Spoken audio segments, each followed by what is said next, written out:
जय श्री गणेश। एकादशी व्रत एक साल में लगभग 24 एकादशी होती है। हालांकि प्रत्येक तीसरे वर्ष अधिक मास होने से 2 एकादशी जुड़कर ये कुल 26 हो जाती है। शास्त्रों में कहा गया है कि एकादशी का व्रत करके भगवान विष्णु की पूजा करने से घर में सुख और समृद्धि आती है। जैसे कि एकादशी तिथि भगवान विष्णु को समर्पित है, इसलिए इसको हरिवासर या हरि का दिन भी कहा जाता है। एकादशी के व्रत के बारे में कहा जाता है कि इस दिन चावल नहीं खाने चाहिए। इसके पीछे एक पौराणिक कथा है, चलिए उसे जानते हैं। कथा के अनुसार माता शक्ति के क्रोध से बचने के लिए महर्षि मेघा ने शरीर का त्याग कर दिया और चावल और जौ के रूप में महर्षि मेधा उत्पन्न हुए। इसलिए चावल और जौ को जीव माना जाता है। जिस दिन महर्षि मेधा का अंश पृथ्वी में समाया था, उस दिन एकादशी तिथि थी। अतः इनको जीव रूप मानते हुए एकादशी को भोजन के रूप में ग्रहण करने से इसे मना किया जाता है, ताकि सात्विक रूप से हम भगवान विष्णु को प्रसन्न कर सके। चावल में पानी ज्यादा होता है और इस दिन चंद्रमा कमजोर होता है, तो इस दिन जितना कम पानी हो तो मन विचलित कम होता है, इसलिए चावल नहीं खाना चाहिए। आज हम बात करेंगे जया एकादशी के बारे में।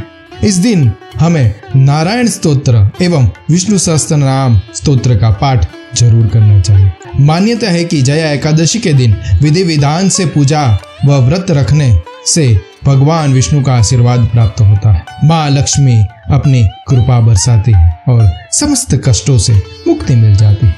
पौराणिक कथाओं के अनुसार जया एकादशी के दिन श्री हरि का नाम जपने से पिशाच योनि का भय नहीं रहता है। जो लोग इस एकादशी का व्रत नहीं कर पाते हैं, वह भी आज के दिन विष्णु सहस्त्र नाम का पाठ करें और जरूरतमंदों की सहायता करें।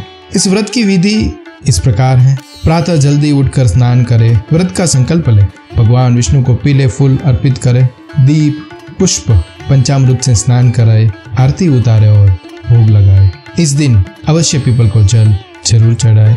एकादशी के शाम तुलसी के पौधे के पास भी दीपक प्रज्वलित कीजिए। भगवान विष्णु को केले चढ़ाए। भगवान विष्णु के साथ माँ लक्ष्मी का भी पूजन होता है। एकादशी का महात्म्य भगवान विष्णु के सहस्त्र विष्णु सहस्त्र नाम का पाठ जरूर करें और ओम नमो भगवते वासुदेवाय मंत्र का जाप अवश्य कीजिए। इस व्रत की कथा इस प्रकार है। एक समय में देवराज इंद्र नंदनवन में अप्सराओं के साथ गंधर्व गान कर रहे, जिसमें प्रसिद्ध गंधर्व पुष्पदंत, उसकी कन्या पुष्पवती तथा चित्रसेन और उनकी पत्नी मालिनी भी उपस्थित थे। इस विहार में मालिनी का पुत्र पुष्पवान और उसका पुत्र माल्यवान भी उपस्थित हो गंधर्व गान में साथ दे रहे थे। उसी क्रम में गंधर्व कन्या पुष्पवती माल्यवान को देखकर उस पर मोहित हो गई और अपने रूप से माल्यवान को वश में कर लिया। इस कारण दोनों का चित्त चंचल हो गया। वे स्वर और ताल के विपरीत गान करने लगे। इसे इंद्र ने अपना अपमान समझा और दोनों को श्राप देते हुए कहा, तुम दोनों ने न सिर्फ यहाँ की मर्यादा को भंग किया है, बल्कि मेरी आज्ञा का भी उल्लंघन किया है। इस कारण तुम दोनों स्त्री पुरुष के रूप में मृत्युलोक जाकर वहीं अपने कर्म का फल भोगते रहो। इंद्र के श्राप से दोनों भूलोक में हिमालय पर्वत आदि क्षेत्र में अपना जीवन दुख पूर्वक व्यतीत करने लगे। दोनों की निद्रा तक गायब हो गई। दिन गुजरते रहे और संकट बढ़ता ही जा रहा था। अब दोनों ने निर्णय लिया कि देव आराधना करे और संयम से जीवन गुजारे। इसी तरह एक दिन एकादशी तिथि आ रही थी, जो जया एकादशी थी। दोनों ने निराहार रहकर दिन गुजारा और संध्या काल पीपल वृक्ष के नीचे अपने आप से मुक्ति हेतु ऋषिकेश भगवान विष्णु को स्मरण करते रहे। रात्रि हो गई पर सोए नहीं। दूसरे दिन प्रातः उन दोनों को इसी पुण्य प्रभाव से पिशाच योनि से मुक्ति मिल गई और दोनों को पुनः अप्सरा का नवरूप प्राप्त हुआ और वे स्वर्गलोक प्रस्थान कर गए। उस समय देवताओं ने उन दोनों पर पुष्प वर्षा की और देवराज इंद्र ने भी उन्हें क्षमा कर दिया।